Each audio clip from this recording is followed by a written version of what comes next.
Economy পড়ে যাবে, তেলের দাম বেড়ে যাবে, প্রেশিয়াস জিনিস পাবেন না, নিত্য প্রয়োজনীয় জিনিসের দাম বেড়ে যাবে। একটা ব্যাটল অনেক কিছু নষ্ট করে ফেলবে। একটা যুদ্ধ বিশ্বের প্ল্যাটফর্ম চেঞ্জ করে ফেলতে পারে। সামনে একটা বড় ফাসাদ অপেক্ষা করছে, আল্লাহ ভালো জানেন। একটা বড় মালহামা হবে পৃথিবীতে, মহাযুদ্ধ। এই যুদ্ধে পৃথিবীর অনেক মানুষ মারা যাবে, এমনটা হাদিসের মধ্যে এসেছে। কে জানে, আল্লাহ ভালো জানেন এটা কবে হবে, কত সালে, কিভাবে হবে, আল্লাহ ভালো জানেন। এমন হতেও পারে এটাই সেই পারমাণবিক যুদ্ধের সূচনা, আল্লাহু আলাম। কারণ তারা শুরু করেছিল প্যালেস্টাইনকে কেন্দ্র করে, সেখানে পারে নাই। সিরিয়াকে কেন্দ্র করে চেষ্টা করেছে একটা মহাযুদ্ধ লাগানোর, পারে নাই। সিরিয়াকে কেন্দ্র করে প্রায় হয়েই গিয়েছিল, এখানে অনেকগুলো দেশ ইনভলভ হয়ে গিয়েছিল, কিন্তু নিউক্লিয়ার যুদ্ধ পর্যন্ত যায়নি। কিছু মানুষ চাচ্ছে, একটা সভ্যতা চাচ্ছে যে পৃথিবীতে একটা মহাযুদ্ধ ঘটুক, এর ফলে পৃথিবীর ম্যাক্সিমাম মানুষ যেন মারা যায়, পরাশক্তিগুলো দমন হয়ে যায়, সে নতুন করে রাইজ করবে, সেই অপেক্ষায় বসে আছে। প্রথম বিশ্বযুদ্ধের পরে একটা কান্ট্রি বিশ্বের রুলিং স্টেট হয়েছে, দ্বিতীয় বিশ্বযুদ্ধের পর আরেকটা কান্ট্রি বিশ্বের রুলিং স্টেট হয়েছে। এখন অন্য কোন রাষ্ট্রকে যদি পৃথিবীর শাসন রাষ্ট্র হিসেবে আত্মপ্রকাশ করতে হয়, তাহলে বিশ্বে আরেকটা বড় যুদ্ধের দরকার আছে। জ্ঞানী মানুষ ইশারা বুঝবেন, তারা এই চেষ্টাই করছে। এভাবে বিশ্বের পরাশক্তিগুলোকে তারা লড়িয়ে দেওয়ার চেষ্টা করছে, এবং পিছন থেকে তারা দাবার গুটি চালছে, তারা সামনে আসবে না। এগুলো তারা বুঝবে যাদের দু চোখ আছে, খিদর আলাইহিস সালামের মতো। তারা বুঝবে না, লাহুম কুলুবুন লা ইয়াফকাহুনা বিহা ওয়া লাহুম আযানুন লা ইয়াসমাউনা বিহা ওয়া লাহুম আ'য়ুনুন লা ইউবসিরুনা বিহা উলাইকা কাল আনআম বাল হুম আদাল।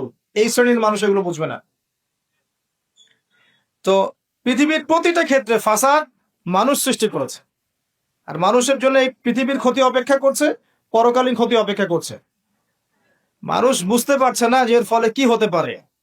মেডিসিন বন্ধ হয়ে যেতে পারে, পরিবেশের মধ্যে অক্সিজেনের লেভেল কমে যাবে, ফ্রেশ বাতাস পাবে না মানুষ, ফ্রেশ খাবার পাবে না, ইকোনমি পড়ে যাবে, তেলের দাম বেড়ে যাবে, প্রেশিয়াস জিনিস পাবেন না, নিত্য প্রয়োজনীয় জিনিসের দাম বেড়ে যাবে। একটা ব্যাটল অনেক কিছু নষ্ট করে ফেলে। একটা যুদ্ধ বিশ্বের প্ল্যাটফর্ম চেঞ্জ করে ফেলতে পারে। আর যদি সেটা কোনো নিউক্লিয়ার যুদ্ধ হয়, তাহলে তো কথাই নাই, যেখানে বোম একটা পড়বে, শেষ, ম্যাসাকার। আর এখনকার নিউক্লিয়ার ওয়েপেন্স গুলো ওই জাপানের হিরোশিমা নাগাসাকির মতো নয়, এখনকার গুলো আরো অনেক শক্তিশালী।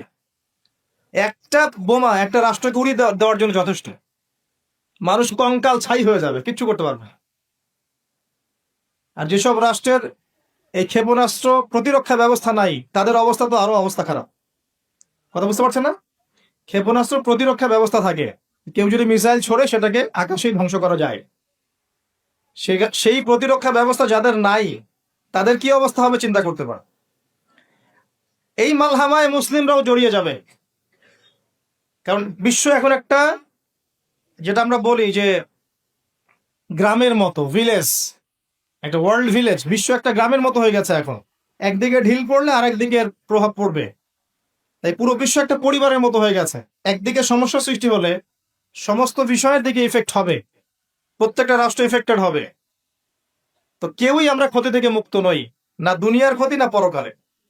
আর পরকালের ক্ষতি তো আপনারা আমার চেয়ে ভালো জানেন। মানুষের জন্য অপেক্ষা করছে পরকালের সওয়াল জবাব, কবরের আযাব, মিজান, পুলসিরাত, জান্নাত, জাহান্নাম। ইন্নাল ইনসানা লাফি খুসর। তারপরেও মনে হয় আমাদের চালচলন দেখলে যে ক্ষতি আমাদেরকে স্পর্শ করবে না। আমাদের ব্যাপারটা অনেকটা এমন যে আরে অন্যদিকে কি হয় হোক, আমি তো ভালো আছি। যখন সবকিছু নষ্ট হয়ে যায় তখন নিজেও ভালো থাকা যায় না। থাকা যায়? যখন সবকিছু নষ্ট হয়ে যায় তখন নিজেও আর ভালো থাকা যায় না।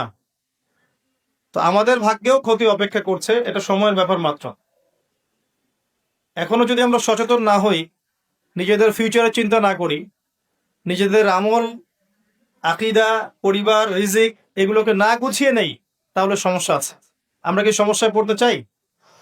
আল্লাহ পাক আমাদের সবার আকীদাকে পরিশুদ্ধ করুন, আমিন। বেশি থেকে বেশি নেক আমল করার তৌফিক দান করুন, আমিন। আমাদের পরিবারগুলোকে আল্লাহ পাক জান্নাতি পরিবার রূপে কবুল করে নিন, আমিন। সবাইকে আল্লাহ পাক হালাল রিজিকের ব্যবস্থা করে দিন। দিন ইসলামকে প্রতিষ্ঠা করার তৌফিক আল্লাহ পাক আমাদেরকে দান করুন।